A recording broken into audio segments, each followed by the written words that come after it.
us off while folks continue to join and get through some of the housekeeping because I know we have limited time. So good afternoon, everybody. Welcome to our Lunch and Learn webinar on workplace investigations, tips from the trenches. I'm Melissa Keene. I'm a senior program manager with ILG, and I will be your host and moderator for this afternoon's webinar. Here's a quick overview of what we're going to cover today. As I mentioned, we're on a pretty quick timeline, so we'll just do a quick welcome and introductions. I'm going to turn it over to our partner, Scott, to do a presentation on workplace investigations. And then we do have some time help for Q&A at the end of today's webinar, and then we will wrap up by 1 o'clock. A quick housekeeping overview as you're joining. As you probably noticed when you jumped on, you are muted and you will be muted for the duration of today's webinar, but that doesn't mean you can't ask us questions. So you should see a Q&A box in your control panel at the bottom of your screen, and we'll be monitoring that throughout today's webinar and responding as we can and or getting those questions into the queue for the Q&A that I mentioned at the end of the webinar. We also have received a number of questions during the registration process, and so we'll be balancing those with the ones that come in live here today. And we also, as you noticed, are recording today's session, and we will send that recording out to folks within the next few days. Few notes about ILG in case you're not super familiar with us. We're a statewide nonprofit affiliate of the League of California Cities, the California State Association of Counties, and the California Special Districts Association. So our mission and our services are to provide practical and easy to use resources so that you all as local agencies can more effectively implement policies on the ground. We do that in a number of ways. We provide a lot of education and training like today's webinar, but also longer format trainings and events, as well as conference sessions. We also provide technical assistance, capacity building, convening services, as well as a number of online resources that are available to you all. And we have 4 main focus areas that you see on the left-hand side of the screen there. We focus on leadership and governance, which is where this webinar fits into in terms of some of the legal parameters that you all have to work through, as well as other mandatory trainings and compliance, as well as how to work as more effective governance teams.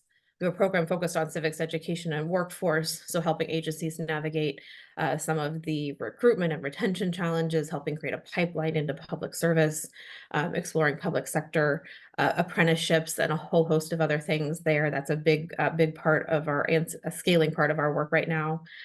We have a program focused on public engagement, so helping you all be more strategic and proactive and authentic in your public engagement efforts. And then lastly, a program focused on sustainable and resilient communities. So helping with housing and land use issues, climate resiliency, and a number of other things. So all to say, if you're not super familiar with us, definitely check out the website. We have a lot of free resources and trainings. And with that, I'm going to go ahead and turn it over to the star of today's webinar, Scott Tiedemann, who is a managing partner with Liebert Cassidy Whitmore, who has been a longtime partner of ILG's. So Scott, I'm going to go ahead and stop my share so that you can kick things off on your end. Thank you so much, Melissa. I really appreciate it. Can you just confirm for me that the slides are up and you can see them? I can. Excellent. So again, thank you everybody for being here. Thank you for deciding to spend your lunch with me. I'm excited to present to the group. Just as a word of caution right at the beginning, so right over my right shoulder is my window onto the street. I'm on the beautiful 5th floor at 6033 West Century Boulevard in Los Angeles, and somebody's window broke. And so they're going to be replacing a window nearby, and there could be some noise during the course of the presentation, but I think it'll be fine. We'll be able to move forward just fine. So I think the impetus for today's presentation is the fact that, at least in my experience and the experience of my colleagues at Liebert Cassidy Whitmore, there's been a proliferation of workplace complaints and investigations. And it was something that was happening before the pandemic, and I think has only increased post-pandemic. And I think there's actually data to support our assessment of this proliferation of complaints and investigations. I found an interesting study that just gave a quick snapshot Navex Global conducted a study of 1,000 employees and asked them about their experiences in the workplace. 52% of them indicated that they had witnessed unethical or illegal behavior in the workplace. 80% of them said that they had experienced or witnessed inappropriate behavior in the workplace. Do I necessarily believe that every single person that participated in that study experienced what they said? Do I believe that everybody that participated in that study was being completely honest? I don't know. But for purposes of our discussion, it really doesn't matter. The fact is that complaints are being made with increasing frequency, and employers are conducting investigations with increasing frequency. So it's important for us to talk about this subject, if only for a brief period of time this afternoon. I think there's way more than just investigations to talk about when you talk about the proliferation of complaints. I think we need to look at what are the root causes of the increasing number of complaints, and I think we need to look at solutions to the increasing number of complaints. But that said, it's important for us to know when we're supposed to conduct investigations and how to conduct those investigations. And we'll touch on those subjects this afternoon. So what we're going to cover this afternoon that you see on the agenda slide is what to investigate, or maybe another way of putting it is when should we conduct an investigation. We'll talk about selecting the investigator, and a lot of the questions that came in advance of this afternoon's presentation dealt with the issue, when should we use an outside investigator? And so we'll talk about that. We'll talk about what to do in terms of conducting an effective investigation, how to wrap up an investigation, including touching upon the preparation of the reports, and what to do after the investigation. So on this subject of what to investigate or when to investigate, one of the questions was, not all complaints warrant an investigation. When does an investigation come into play? And it was as if that person was setting up my presentation for me and asking that question. I think there is a framework that we can establish for deciding when to conduct an investigation. Sometimes there's absolutely zero discretion involved in terms of the legal perspective. We must do an investigation. And sometimes the decision is all about discretion and our best exercise of judgment. So the framework that I would suggest is this. Ask yourself, what is being alleged? Is the complainant alleging, or have we become aware of facts to suggest that there may be discrimination or harassment or retaliation, and especially, and particularly in the context of this particular part of the framework, discrimination or harassment on the basis of state or federal law? So that long list of protected classifications from the Fair Employment and Housing Act, from Title VII of the 1967 Civil Rights Act, from the Age Discrimination and Employment Act. Is there discrimination or harassment on the basis of a protected status? If the answer to that question is yes, that's where there's no discretion. The law expects us to conduct an investigation. Now, exactly what that investigation looks like, what it entails, how many witnesses, how long it takes, that's going to be dictated by the facts and circumstances of that individual case. But we know that if there is discrimination or harassment alleged on the basis of a protected classification, or there's an allegation of related retaliation, we must conduct an investigation. But what if there's no harassment, discrimination, or retaliation alleged, but we still have reasonable suspicion, specific facts that would suggest that an employee may have violated our rules or otherwise violated the law? I think the question then becomes, so what?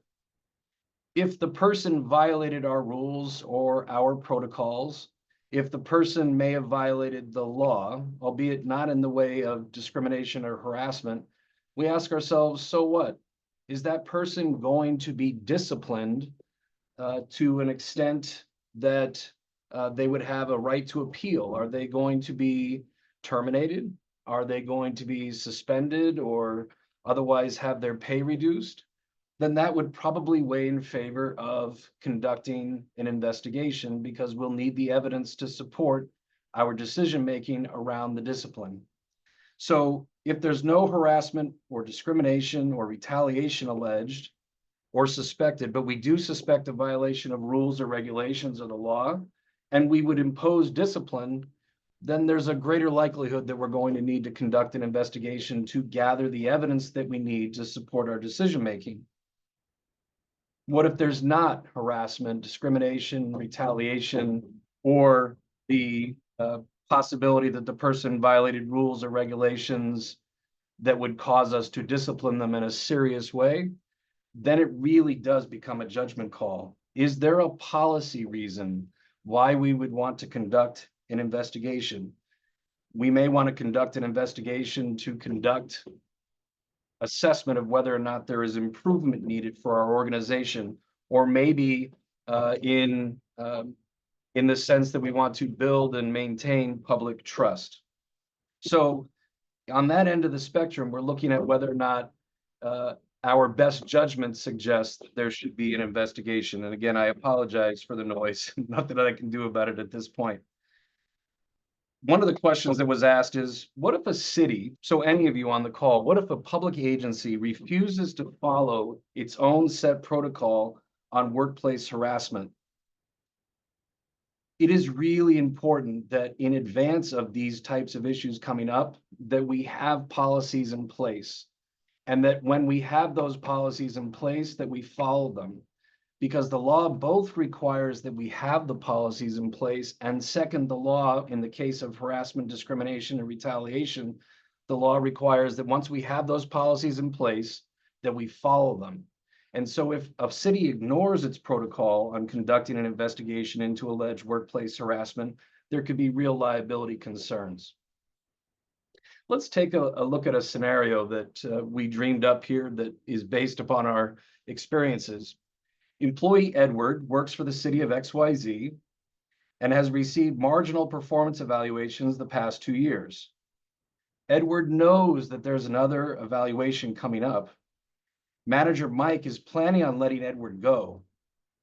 But before he can begin the process, Edward goes to Mike's superior and tells them that Mike has made racially insensitive remarks. What do you do with that type of situation? And it may actually be this type of situation that causes any number of you to be on the webinar this afternoon. This is actually, unfortunately, a fairly common scenario. We have indication from the very brief fact pattern that there have been alleged racially insensitive comments. So we go back to our initial framework of deciding whether or not to conduct an investigation, and we stop at number 1.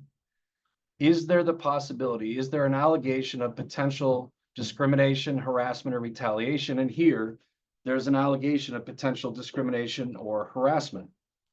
Now, you may have questions about Edward's motivation because Edward may know that he faces potential release from employment.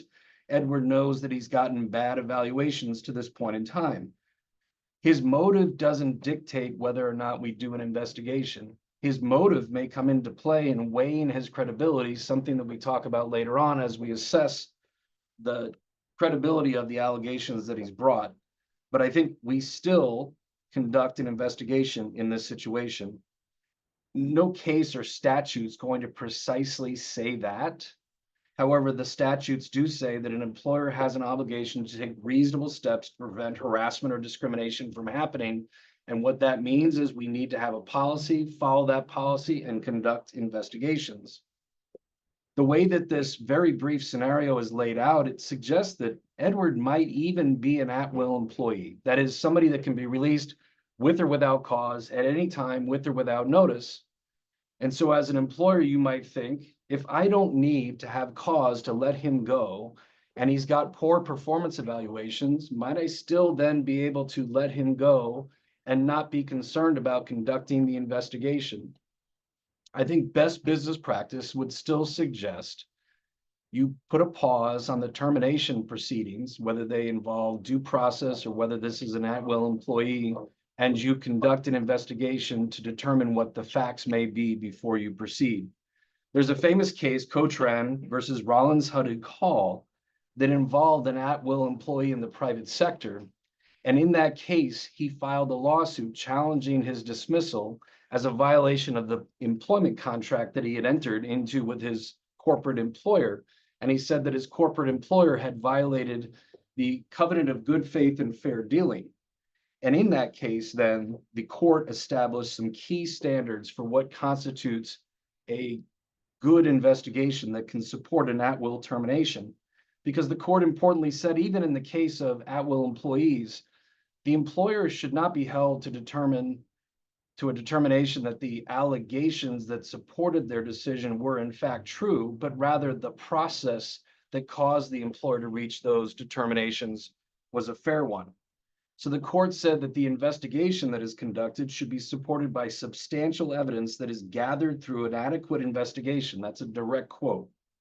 The investigation must include, quote, notice of the claim misconduct and a chance for the employee to respond. And the employer's decision to terminate must be based upon, quote, fair and honest reasons regulated by good faith on the part of the employer that are not trivial, arbitrary, or capricious, or unrelated to business needs or goals or protectual. Bottom line, even when you're dealing with an at-will employee, you may still need to conduct an investigation, though you won't have a due process disciplinary procedure. You still may be required to defend your decision in court. And here, of course, Edward has alleged that there were racially insensitive comments. You'll probably want to conduct an investigation to rule that possibility out before proceeding.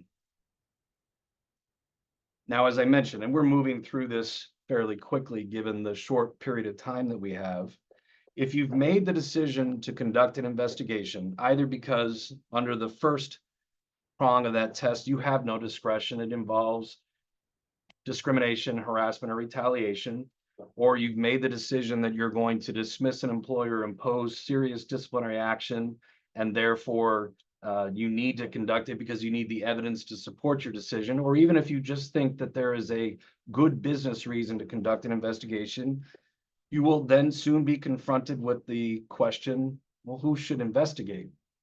Should you conduct the investigation yourself internally through your staff, or should you hire an outside investigator? And some of the questions that I was given prior to the presentation included, is it better to retain an outside investigator or perform an investigation internally?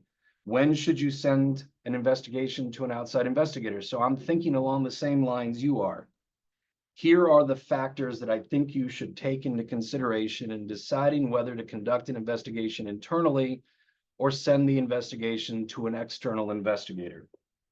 First, do you even have the available resources in the first place? And by that, I mean, do you have the staff, the team with adequate training and time, the bandwidth to conduct an investigation of these allegations? How serious are the allegations? How complex will the investigation be? How much time do they have available to them? As you think about whether your staff has the bandwidth, keep in mind this legal requirement in the first category of investigations, those involving allegations of harassment, discrimination, and retaliation.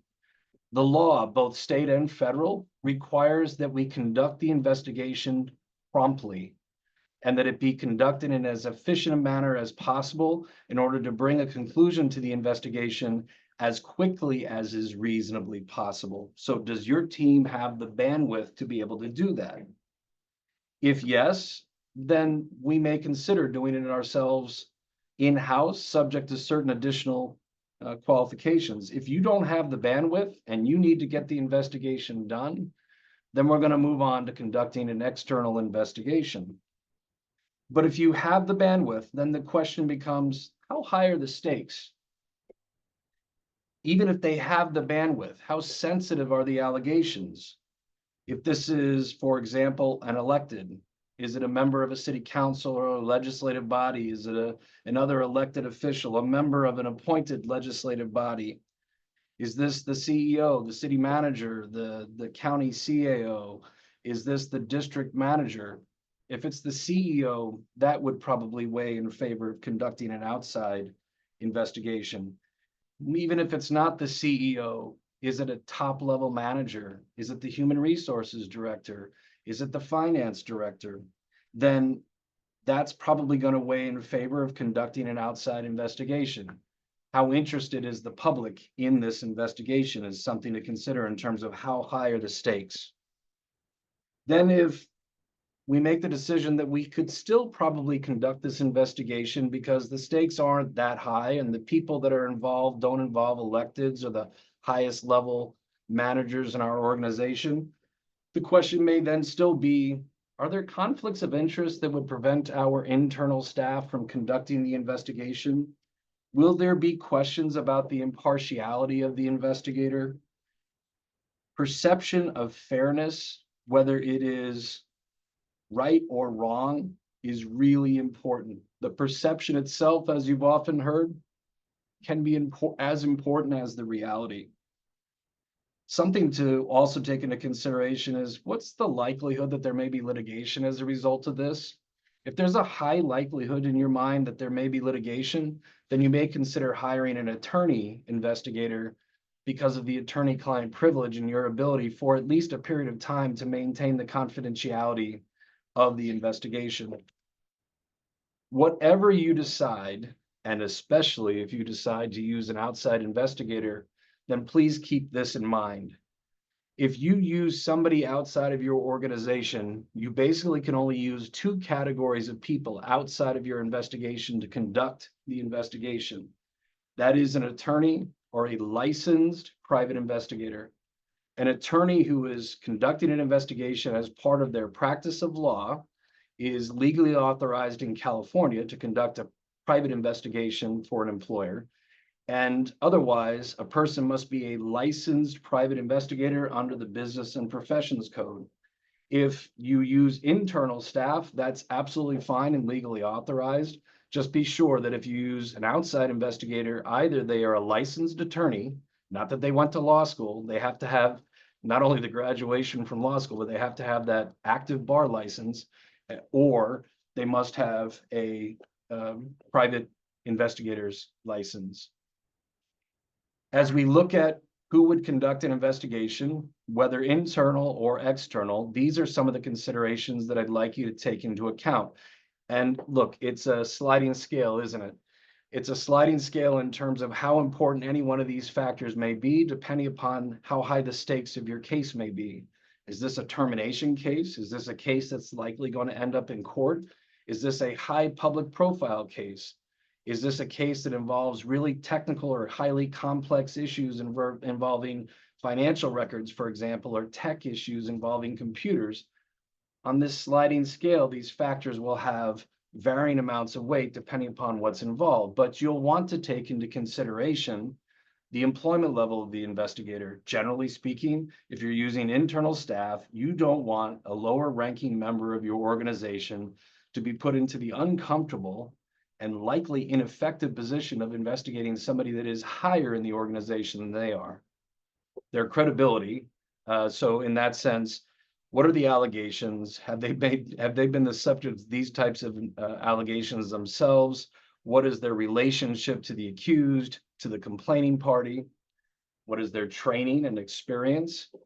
If you have internal staff that you would consider having do an investigation, and you don't currently have an investigation, now's the opportunity for you to get them the training that they would need to be effective investigators. And there's lots of training out there available.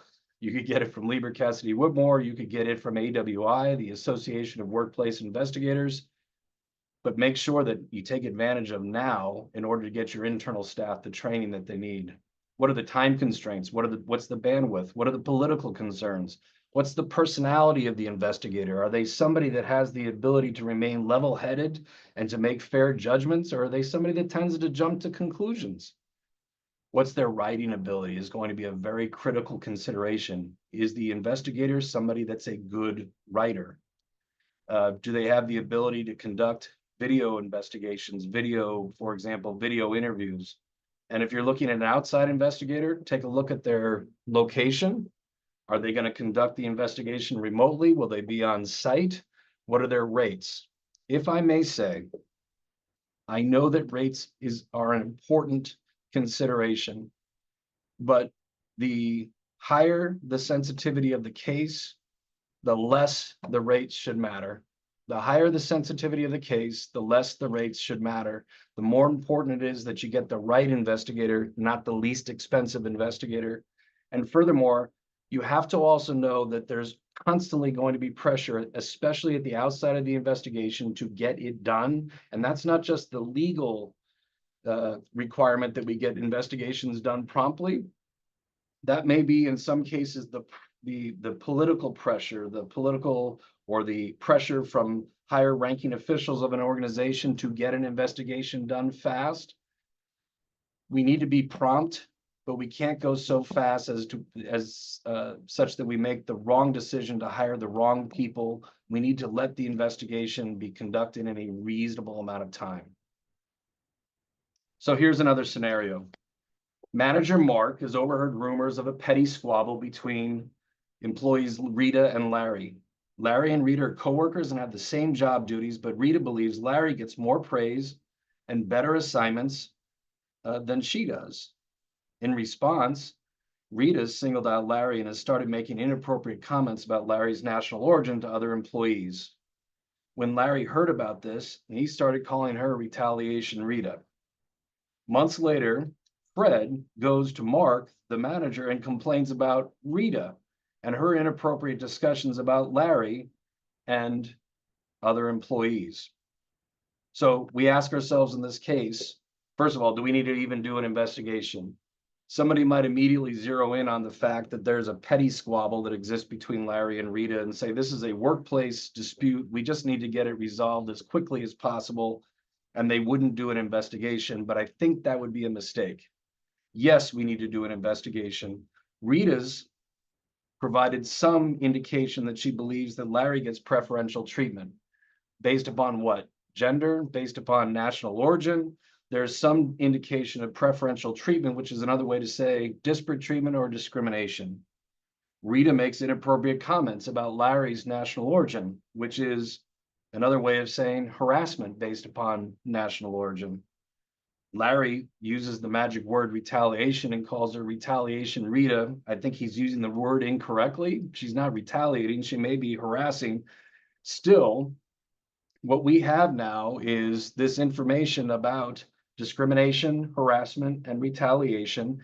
And somebody might look at it and say, yeah, but this is Fred complaining, not Larry, not even Rita. The fact that Fred is complaining doesn't matter. What matters is that the employer has been put on notice that there is this allegation that exists or multiple different allegations that exist. And so we would be obligated to conduct an investigation. Now we get to the question that we've been talking about. Should you use an outside investigator? So we go through our framework.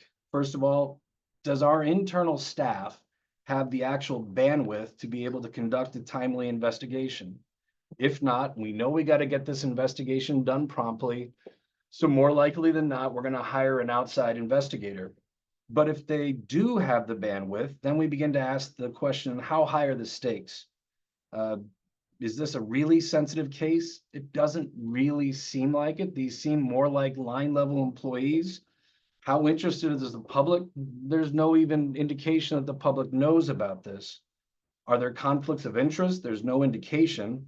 There could be litigation though, which may be one factor that would weigh in favor of, say, hiring an attorney to maintain confidentiality. But I actually think this is a case where we could probably conduct an internal investigation. Those of you that are on the webinar may reach different conclusions based on your organization's varying different situations. That's okay. There's no rigid rule to be applied. I've offered you a framework for making a decision, and you may arrive at a different conclusion, but I think in many circumstances, you could probably effectively conduct this investigation internally. So how do we go about and conduct an effective investigation? To be completely fair, this is the type of thing that there are full conferences about. AWI will be in San Diego next week, I think for 2 full days of presentations about investigations. I've done 2-day seminars on conducting effective investigations. So I'm going to cover at a very, very high level. One person submitted a request that said it would be great to have a checklist. That was after I prepared my materials, but I actually think these slides provide you something of a checklist that you can refer to in deciding how to begin to handle allegations that require investigation. So one of the first things that I think you need to consider is what interim measures might you put in place? And there's a few things in particular that come to mind for me. One is administrative leave, and the possibility that we may place the subject employee or employees on administrative leave. And to make that assessment, I suggest the following decision-making format. I would suggest that you ask if the allegations are true, whether it is likely that the subject employee would be fired. And if the answer is that the employee would likely be fired, then it may well be a good decision to put that person or those people on administrative leave. By putting them on administrative leave, that doesn't mean that you've decided in fact that they've done anything wrong or that they will be fired. But if there appears to be some basis to believe that the allegations may be true, and if true, that they would support termination, then putting somebody on administrative leave may make a lot of sense. If you don't necessarily think that the person would be fired, even if the allegations are true, you still might consider placing them on administrative leave if second, their presence in the workplace is disruptive to the investigation. Is there an immediate concern on the part of the complaining employee? Are they afraid of retaliation? Is there a risk of elimination of evidence, destruction of evidence? Is there a risk that people will have their recollections colored by the individual that is the subject employee? If second, the person would be considered a potential disruptive force to the investigation, then you may consider putting them on administrative leave. Third is completely up to your discretion. That is, if that person's presence may not be disruptive to the investigation and you don't think that you would fire them, but still their presence in the workplace is disruptive, that in and of itself may be a basis to put them on administrative leave, but that's a more discretionary type decision. The rule of thumb you should be aware of is you're not going to place the complaining employer employees on administrative leave. That can be considered an adverse employment action and could support a case of retaliation. You might consider separating the parties that are involved. If you're going to move somebody, again, usually you're going to move the person that is the subject or the people that are the subjects of a complaint, not the complaining party, because again, you don't want to be viewed as retaliating against somebody for complaining. You may actually end up issuing stay-away orders. If somebody has complained and the subject is on administrative leave, you may still tell the subject that they need to stay away from the complaining party, not contact them by phone or by email or by text, stay away from them physically, to make sure that the complaining employee feels safe and secure. You also, at the outset of receipt of a complaint, as an additional checklist item, you want to make sure, as we discussed, you need to identify the investigator, begin the investigation promptly, develop a scope of investigation. The scope of investigation is usually a formal written document, very commonly a letter from the agency or the employer to the investigator. And in that scope of investigation document, you outline what it is, what are the issues that you want the investigator to review. Having that scope helps the investigator then develop the next step, the next item on the checklist, develop a plan for conducting the investigation. That will usually involve first interviewing the complaining employee or employees to identify what facts they rely upon in making their allegations. The investigator is going to want to review all the various different rules and regulations that may have been violated to determine what are the elements of a violation of the rules or regulations so that they can go and get those facts. Then they'll begin to conduct interviews of the relevant witnesses. Typically, they're going to finish their interviews by interviewing the subject employees last. That's not dictated. There's no rule, there's no law, but that's typically where we're going to end up is conducting an investigation or interview rather of the subject employees last. Don't forget, throughout the course of the investigation, and as best as able at the beginning, you'll collect documentation. And it's not just documentation where you're looking for a smoking gun, the document that shows that the alleged conduct occurred. You may be looking for documentation that provides context, because I think one of the things that's most important in any investigation is having a chronology of what's happened, both in terms of the material allegations and the context, what's happening at the workplace. That helps us to understand the allegations in context, which can help us to decide whether or not they have credibility. So you may be looking for correspondence, emails, building access logs, parking garage logs, computer logins, video surveillance. Keep in mind the need to gather documents to get that necessary context.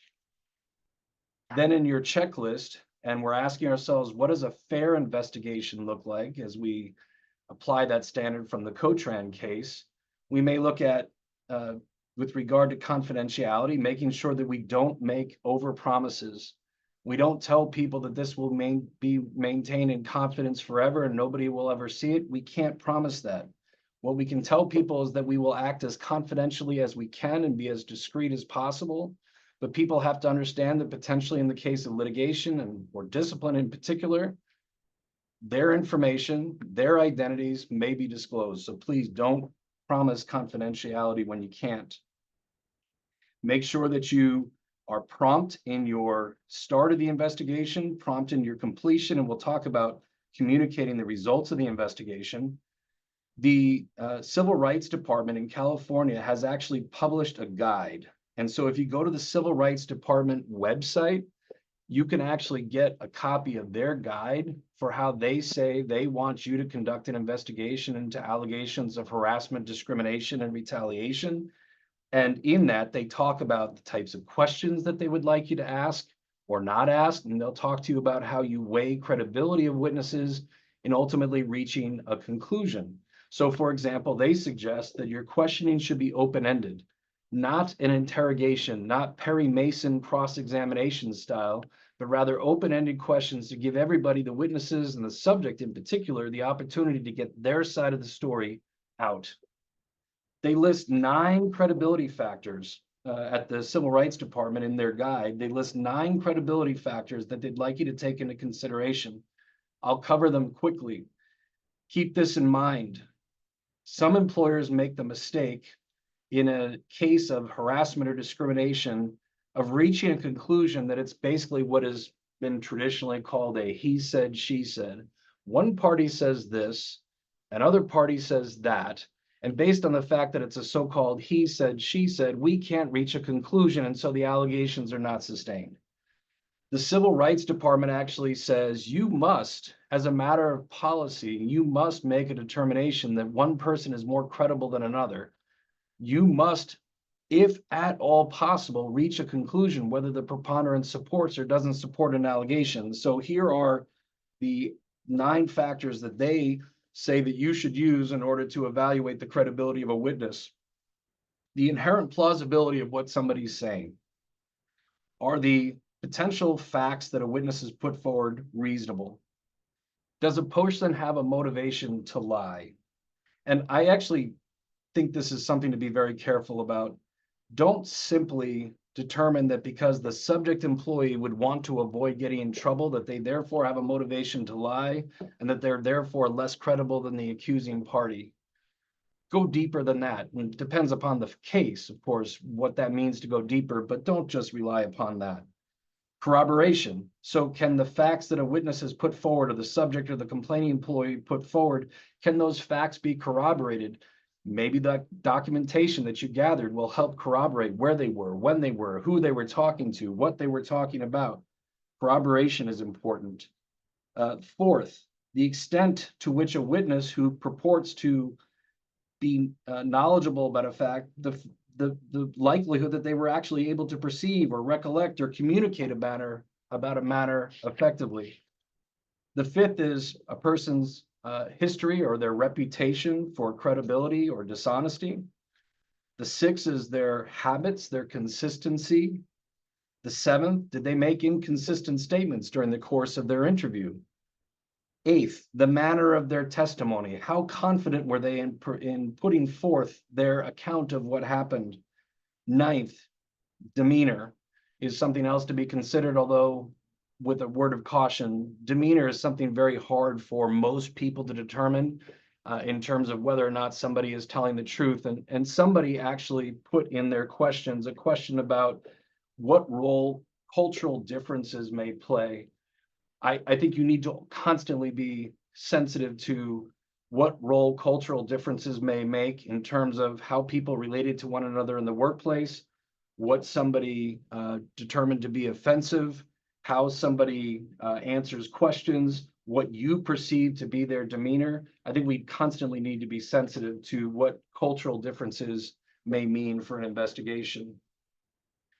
Here's a checklist in the slides for how you would go about conducting witness interviews. I'll highlight just a couple of important points. Many of you asked, should we record interviews? My view, yes. Why? Because it's the best record of what was said. It's the best record of exactly what a person said in response to exactly what question in exactly what manner. And then second, I think you should transcribe interviews, especially in the most serious of cases, because then in preparing a report, we can refer to that transcription. It's both time efficient and it's typically more accurate. And I'd actually ask that in preparing a report and summarizing a witness's statements based upon the transcript, that we make citations to that transcript. And then we're bound to be more accurate in preparing the report. The key is make sure people know you're recording. I would say, unless you are doing a criminal investigation, and the vast majority of people on this webinar this afternoon are not doing criminal investigations, you're here about employment investigations, that means you should never, ever be secretly recording your interviews. Ask open-ended questions, give people the opportunity to follow up. Don't play gotcha. Give people the opportunity to explain.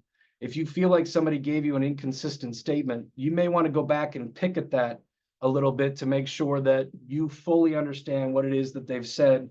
Maybe there's not an inconsistency, maybe there is an inconsistency, but go back and pick at it. Don't make legal conclusions. Don't use conclusory language. Don't talk about what you think about the case. As the investigator, it's not about you. You are a fact finder, and so you've got to be as neutral as possible and make the environment such that you are most likely going to be able to find the facts. Here's a third scenario. An employee alleged that Caltrans did nothing to prevent and even allowed a Caucasian employee to taunt Hispanic employees with a white privilege card. This is seemingly like a bizarre case study, and yet this came right out of the news in the San Diego area involving Caltrans. And when the employee complained, he allegedly was told, deal with it. This is the way Caltrans is and always will be. So knowing that this is a real allegation, whether it's true or not, I don't know, but it's a real allegation that was presented by an employee. If you were the manager and this employee came to you, who else would you want to speak with? So this is a jumble of questions here. We ask, do these allegations require an outside investigator? And what should the witnesses know before they're being interviewed? We know we want to investigate. Why? Because we've got allegations of discriminatory treatment in the workplace. There's no question about it. We're going to conduct an investigation. Should we use an outside investigator?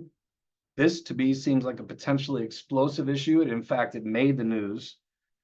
It's an allegedly systemic issue, and there are various managers, so presumably higher level members of the organization, that are accused of ignoring the issue. So we don't know exactly where these issues are going to go and how high in the organization we're going to go. That suggests to me that an outside investigator would be appropriate. Does your team have the available resources? This is going to be a big deal. It's going to take a lot of time. It's going to be very time intensive. And so you're going to have to ask this question, whether your team is going to have the time to be able to do this. The stakes are high. the potential for conflicts of interest is high, and the likelihood of that litigation is high. In fact, a lawsuit was filed. I think you need to do an outside investigation. If I'm the outside investigator and I'm planning for this particular case study, I'm going to interview the complaining employee and have them provide me with as much factual detail as possible. I'm going to have them identify as best as able all the potential offenders. I'm going to have them identify all the potential witnesses, and I'm going to start to develop a chronology. I'm going to collect as many documents as I can, including texts and emails that they may share with me. I'm going to gather work schedules to know who was where when. I'm going to gather as much as possible video, and I'll start probably to interview witnesses, both those witnesses that are identified by the employee and anybody that they work with, so that I can begin to get a sense of the scope of the investigation. I'll inform the witnesses, getting to that third question, I'll inform the witnesses that they are being interviewed about allegations of workplace harassment. I'm not going to get too much into the specifics because I may be giving too much away and then undermining the credibility of their statements. So I'll tell them you are being interviewed as a witness, not as a subject, about complaints of workplace harassment. I can't promise you 100% anonymity or confidentiality, but I will be discreet as I possibly can. I'm going to evaluate the credibility of everybody as best I can, and then ultimately I'm going to prepare a report. Some questions that I thought were asked in advance of the presentation that I thought were on point. Do you have any advice for preventing further issues arising among a small interdependent group during an investigation process? It could be a small crew, it could be a small department, it could be a small organization. I think the overriding key, not to be too overly simplistic, is avoid any appearance of retaliation. Avoid any appearance of retaliation. So work with legal counsel and ask yourself about anything that you would do. Could it be interpreted as retaliation? Keep an open ear, keep an open eye or eyes, keep an open mind. Meet individually with employees to give them your assurances that retaliation won't be allowed. Meet individually with employees to deal with any concerns that they may have. So what happens when the investigation is over? The ideal is that we're going to draft what I would call a shatterproof report, something that holds up under the weight of examination. I think about a case that I handled on behalf of a police department in Southern California, where I was hired in the year 2012, and it was a very high-profile case. That case didn't get decided ultimately at the Court of Appeal, and I didn't win my case until 2021, 9 years later. Your report will be tested in the most serious cases, will be tested by many different people from many different angles. So we want to prepare a shatterproof report. If you get an outside investigator's report, you'll want to evaluate the quality of that report. And if you've got a high profile case and you're using an outside investigator, working with legal counsel to make sure that you evaluate the quality of that report can be important. You can ask them questions. You can ask them to follow up. Be careful as you deal with outside investigators, even internal investigators. Be careful as not to put too heavy a weight on the scale, such that it looks like you are interfering with the independence of the investigation. Some questions that were asked, and I'm wrapping up. What advice do you have for when a complaint comes from a coworker that feels awkward from being at work during an investigation? What do you do afterwards? We've talked about at the outset, there may be questions of administrative leave or separating employees. Afterwards, the key is to make sure that a person is assured that there will not be retaliation, and to make sure that they feel comfortable coming to us if they believe that there has been retaliation, to put a quash to anything. Do not unilaterally move or put the complainant on leave. Do discuss with them the steps that maybe they'd like to have us think about implementing that would make them feel safer, to make them feel less concerned. Consider administrative leave for the subject. Admonish everybody about no retaliation allowed. Somebody asked, how do you handle repeat complainants who have had multiple and unsubstantiated complaints? That is, we're at the end of our investigation. We've determined yet again that somebody's complaints are not supported by the preponderance of the evidence. do we have any options, or do we constantly have to investigate this person's complaints just because they've made them? I would advise this two things. I would seek legal counsel regarding the potential to admonish somebody that making false complaints can subject them to discipline. I've been involved in that before myself, where I have worked with clients to give such admonishments, and they have in certain cases proved effective. But there's always a risk that somebody could allege retaliation. We would also potentially seek legal counsel to ask about the risk associated with disciplining somebody for making a false complaint. We have to balance the need to protect our employees against false complaints and to protect ourselves against complaints of retaliation. In terms of the investigation results, if the allegations are sustained, we're going to tell the complaining party some basic information about the fact that certain of their complaints were sustained, and we're going to work with that person to determine what remedies they're seeking and potentially implement those remedies. Remedial actions that we implement should reflect the type, the severity, and the prevalence of the misconduct. We would tell the subject employee about the results of the investigation. And frankly, I should say this is true whether the allegations are sustained or not sustained. We are going to tell the complaining party and the subject party the results of the investigation, but the complaining party is going to get very high level details: sustained, not sustained, talk about remedial actions, but we're not going to get into the details. We're not going to talk about the disciplinary action that we're imposing against the subject employee if that's what's happening, because we have privacy interests that are at stake. A number of you were concerned about what happens with the investigation report. So keep in mind that we talked at the beginning about attorney-client privilege and the benefits sometimes of hiring an attorney to conduct an investigation. That report can be confidential. And so if you have an attorney-client privilege report, you won't have to turn that over until such time as the client, the legislative body most likely, makes the decision, say in the course of defense of a lawsuit, that they need to turn it over. You may, if it's a non-privileged report conducted by a non-attorney, you may have the obligation to turn it over to the union if it's a collective bargaining environment. And somebody asked whether or not the report may be subject to disclosure under the Public Records Act. And the answer is it may be, depending upon one, who's accused, and whether or not the accusations involve serious misconduct. And so there are cases that have talked about teachers that have been accused of sexual abuse of students. Those allegations and those reports have been held to be subject to disclosure. Or where there is a high-level employee that has been accused of sexual harassment, the superintendent of a school district, the general manager of a district, where they are accused of serious misconduct, those types of reports have also been subject to disclosure under the Public Records Act. So knowing on the front end that these things may be subject to disclosure, that may influence your decision-making around who conducts the investigation in the first place. An attorney conducts an investigation and it may be confidential. Know this as well. That's not me making an advertisement for me to do your investigations, because for the most part, I don't do investigations for public entities because of the conflicts of interest. You need an impartial attorney that doesn't otherwise work for your agency to do the investigation for you. And if they do, it may be confidential and possibly not subject to disclosure. I talked a lot. I talked fast. Melissa, I'm ready to take any more questions. I haven't seen the questions and answers. If there's any, if you want to throw them at me, I'm happy to take them or do whatever else you want. Perfect. No, thank you so much. That was a lot of information, and you did address a lot of our pre-populated questions that came in during registration. So thank you so much for building all of that in and for running through some very detailed content in a quick manner.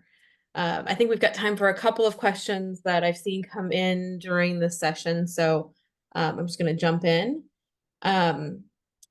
First, we did get a question about the citation, the case that you were citing earlier in the presentation. So if you can remind us of that case, we will also send a link out in the follow-up email to folks. Sure. A couple of cases, Cotran versus Rollins, Huddig, Hall, Cotran, C-O-T-R-A-N.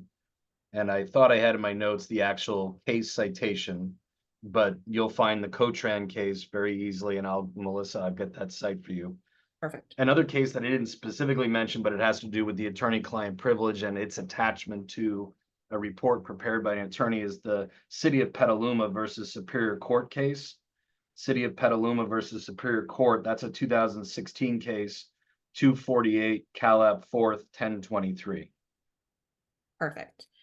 So we will get links to both of those in the follow-up email for you all, so you don't have to go find them on your own.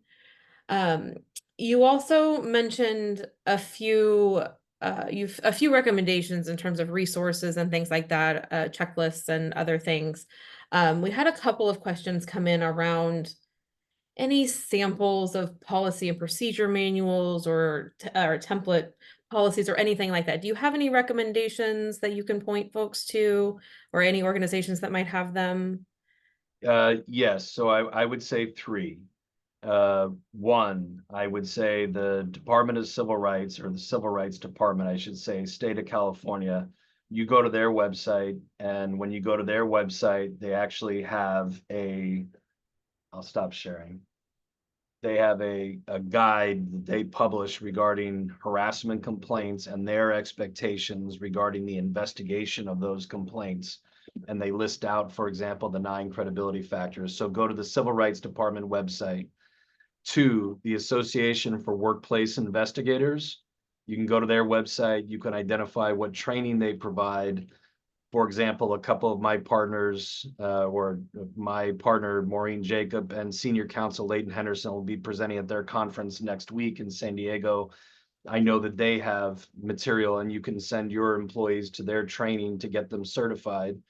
Third, I will throw out an advertisement. Yes, LCW and many of the people that are on the call are what are called consortium members of LCW.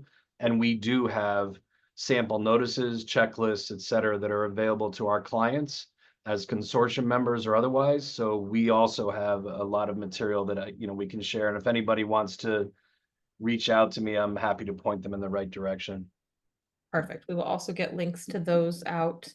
And then I've also seen a couple of questions come in around, so going back to strategy here in terms of, not everybody might be excited to participate in an investigation. So do you have any tips on how to work with reluctant witnesses and get cooperation on that front? So that's a skill set that takes both practice and probably a little bit of training. And what I think the most important information I can convey here in a short period of time is there are things that you can do. For example, talking to somebody about how hard you're going to work to maintain this information in a confidential manner, as confidential as possible. But I think it's the opposite that I want to convey.